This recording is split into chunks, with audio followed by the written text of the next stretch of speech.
know in 6 weeks, your child going back to private school that you could barely afford, but yet you mismanaging the little income that's coming in and trying to go over, head over heel, looking good on independence, only to say, I so stressed out. And then you have a relationship with God, but your relationship with God is like a sugar daddy. You need God to deliver you because you have messed up so bad. You're saying, Father, Lord God, could you please help a sister out? I'm in a mess. What's this? I need a miracle. Mismanagement of my funds has caused me to need a miracle. Now, if you were a parent, and your child came, your adult child came to your house, and you know that mismanagement of funds have put them in a financial hard place, how inclined would you to be to repeatedly provide what we will call a miracle? I want to speak to this, and Lord, I hurt some feelings. Right now we're in the month of July, and so I know this is going online, so people are going to watch this or listen to this different times of the year. I want to speak to that family that's getting the t-shirts ready Yeah. for the summer vacation. Yeah. If you know school fee coming, and in August, September, it's going to be here any day now.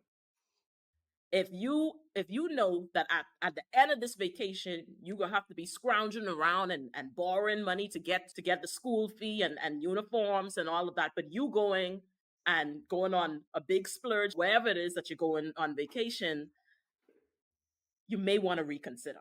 Yep. I'm not saying that you should not, or you should be completely deprived of the joys of life. But like you said, these are decisions that we make that what did you say? You said you mismanage your funds and praying for a miracle. Yep. Yep. Here's the deal. I've been saying this. I've done a few shows there back home. I come on pretty frequently. And I've been sharing this thought, and it's going against culture, but I'm really trying to help people out when it comes to financial stewardship. And that is, especially during the back to school season, we have a lot of people who won't humble themselves and says, you know what? You have a son who was in the 6th grade at this school. I have a son who was about to go into 6th grade, but your son is changing school completely. Hey girl, my son is about the same size as your boy now. What you do with them old uniform? Can I give you a little something for them, or would you bless me with them? Because I'm not buying this boy no full new set of clothes. A poverty mindset would have it, which we have as a culture, on the first day of school, everybody got to be wearing something new.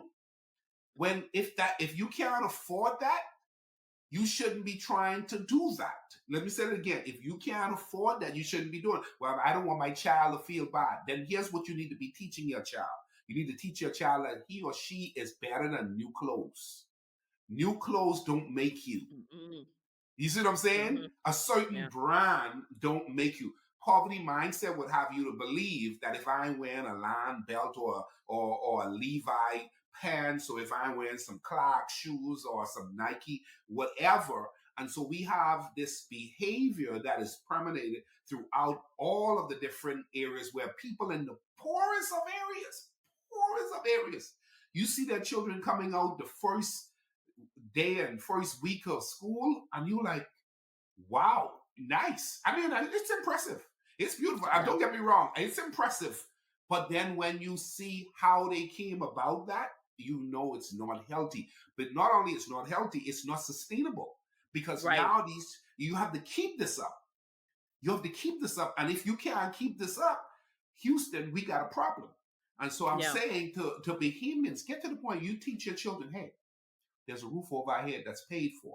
We maintaining, we do family vacation, but we're going to do it responsibly. Let me tell you something. Put them school clothes. We're going to put them in the cleaners. When school's out, we're going to get you a couple of your cousin's shirts who go to them schools where you went and make sure they get altered and so forth, because we cutting costs.